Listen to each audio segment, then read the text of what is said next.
Has anyone ever driven through Wareham? Beautiful, scenic Wareham. And you go down Main Street, you know where Hansel and Gretel Candy used to be? And the Roland Thatcher Nursing Home, right on Main Street. And there's this Becky Bridge there, and then there's this tiny little house. It's all boarded up, generally covered in graffiti, very, very tiny. It looks like a dollhouse. And that's where my great-grandparents lived.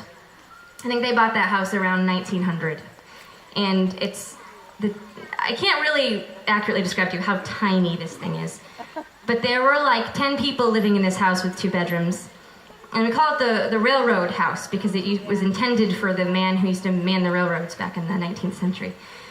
And I think about I don't know how they lived in that house. It was so small.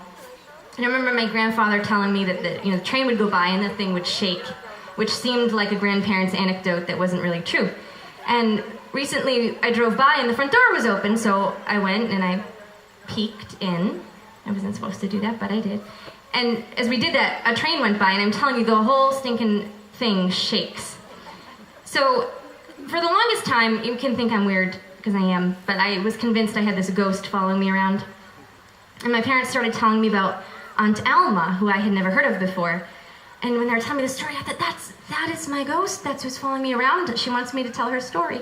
So, Alma died of diphtheria when she was 7 years old, the year before the diphtheria vaccine was discovered, which is kind of sad. And she died in that tiny, tiny little house. And so this is Alma's story. I'm trying to make it uplifting. This is a happy song.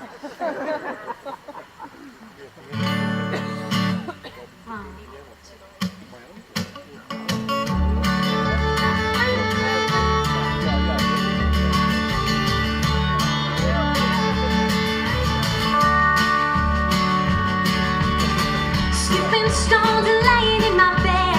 I've been a child since I rested my head. Want somebody talking my stead.